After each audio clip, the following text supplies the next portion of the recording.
आज इस वीडियो में हम उज्जैन महाकालेश्वर ज्योतिर्लिंग का इतिहास व उससे जुड़ी कहानियों के बारे में जानकारी प्राप्त करने वाले हैं।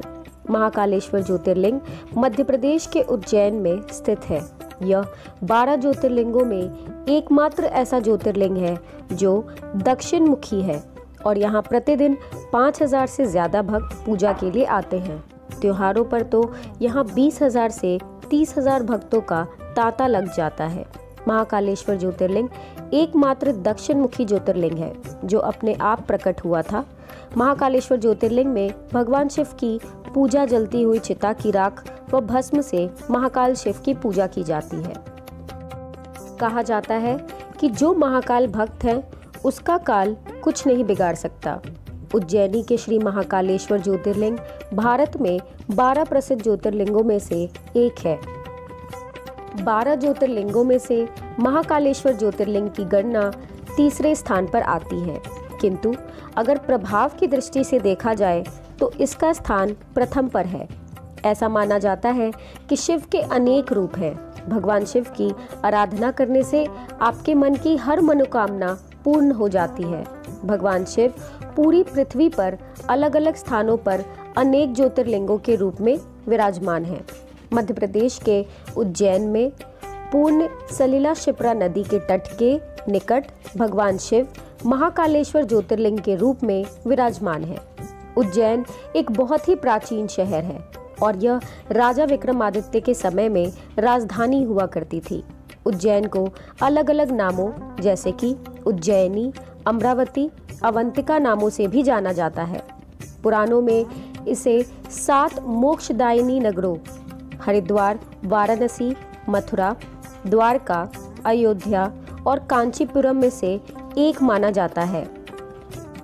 उज्जैन की शिप्रा नदी के तट पर सिंहस्थ कुंभ मेला हर 12 वर्ष के उपरांत मनाया जाता है।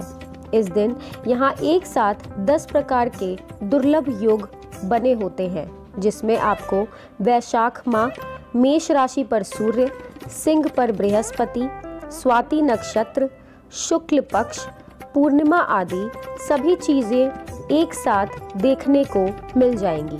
महाकालेश्वर ज्योतिर्लिंग का अपना एक अलग ही महत्व है। माना जाता है कि महाकालेश्वर ज्योतिर्लिंग पृथ्वी स्थापित एकमात्र दक्षिण मुखी शिवलिंग है। प्राचीन युग में पूरी दुनिया का एक मानक समय माना जाता था जो कि यहाँ से निर्धारित होता था। यह ज्योतिर्लिंग जहाँ स्थापित है इसके शिखर से कर्क रेखा होकर गुजरती है। इसे पृथ्वी की नाभि स्थल का भी मान्यता मिला हुआ है। आइए महाकालेश्वर ज्योतिर्लिंग के इतिहास व कहानी के बारे में जानते हैं। महाकाल के इस मंदिर का निर्माण 6ठी शताब्दी में किया गया था। इस इतिहास को पढ़ा जाए तो पता चलता है कि उज्जैन में 1107 से 1728 ईस्वी तक यवनों का शासक हुआ करता था। इनके शासनकाल में लगभग 4500 वर्षों की हिंदुओं की प्राचीन धार्मिक परंपरा व मान्यताओं को पूरी तरह से खंडित व नष्ट करने का भरसक प्रयास किया। मराठा राजाओं ने मालवा क्षेत्र में आक्रमण करके 22 नवंबर 1728 में अपना आधिपत्य स्थापित कर लिया। इसके बाद उज्जैन का खोया हुआ गौरव पुनः लौटा और सन 1731 से 1809 तक यह नगरी मालवा की राजधानी बनी रही। मराठों के शासनकाल में उज्जैन में 2 महत्वपूर्ण घटना घटी, जिसमें पहला महाकालेश्वर ज्योतिर्लिंग की पुनः प्रतिष्ठा किया गया तथा यहाँ पर शिप्रा नदी के तट पर सिंहस्थ पर कुंभ मेला स्नान की पूरी व्यवस्था की गई। उज्जैन के लोगों के लिए मंदिर एक बहुत बड़ी उपलब्धि थी और फिर बाद में राजा भोज ने महाकालेश्वर मंदिर की पुरानी प्रतिष्ठा को वापस स्थापित किया, बल्कि इसका भव्य निर्माण कराया। आइए महाकालेश्वर ज्योतिर्लिंग से जुड़ी कहानियों के बारे में अब जानते हैं। महाकालेश्वर ज्योतिर्लिंग को लेकर एक बहुत ही अनोखी कहानी जुड़ी हुई है। अवंतिका नाम से एक रमणीय नगरी थी जिससे आज हम उज्जैन नगरी के नाम से जानते हैं, जो भगवान शिव को बहुत प्रिय है। शिव पुराण के कोटि रुद्र संहिता में महाकालेश्वर ज्योतिर्लिंग की कथा का विस्तार से वर्णन किया गया है। इस नगरी में एक बहुत ज्ञानी व शिव भक्त ब्राह्मण रहता था। उसका नाम वेदप्रिय था। उसके 4 आज्ञाकारी पुत्र थे। यह भगवान शिव के बहुत बड़े भक्त थे। वह हर रोज पार्वती शिवलिंग बनाकर विधि पूर्वक पूजा करते थे। रत्नमाला पर्वत पर एक दुष्यक नाम का राक्षस रहता था, जिसको ब्रह्मा जी से वरदान प्राप्त था।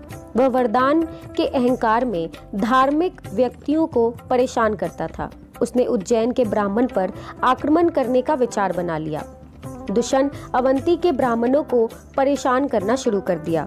वह ब्राह्मण को कर्मकांड करने से मना करता था। वह धर्म कर्म के कार्य को करने से रोकता था। सारे ब्राह्मण उससे परेशान होकर शिव भगवान से अपनी रक्षा के लिए प्रार्थना करने लगे। ब्राह्मणों के विनय पर भगवान शिव ब्राह्मणों की रक्षा के लिए साक्षात महाकाल के रूप में प्रकट हुए। शिव भगवान ने अपनी शक्ति से दुष्यंत को भस्म कर दिया। भक्तों ने भगवान शिव से वहीं स्थापित होने की प्रार्थना की तो भगवान शिव वहां पर ज्योतिर्लिंग के रूप में विराजमान हो गए। इसी वजह से इस जगह का नाम महाकालेश्वर पड़ गया, जिसे आप महाकालेश्वर ज्योतिर्लिंग के नाम से जानते हैं। आइए जानते हैं महाकालेश्वर ज्योतिर्लिंग से जुड़े रोचक व महत्वपूर्ण तथ्य। महाकालेश्वर मंदिर के रोचक तथ्यों में से एक तत्व भस्म आरती भी है। भस्म आरती की कहानी शिवलिंग की स्थापना से ही देखी जाती है। राजा चंद्रसेन शिव के बहुत बड़े उपासक माने जाते थे। प्राचीन समय में शमशान की भस्म से श्रृंगार किया जाता था, लेकिन अब कपिला गाय के गोबर, शमी, पीपल के पत्ते, बड़, पलाश, बेर की लकड़ी, अमरतास आदि को जलाकर भस्म तैयार किया जाता है, जिसको शास्त्र में भस्म के समान ही महत्व दिया गया है। रोज सुबह भोर से पहले सुबह 4 बजे आरती की जाती है और विधिवत तरीके से मंत्रों के उच्चारण द्वारा भस्म चढ़ाई जाती है।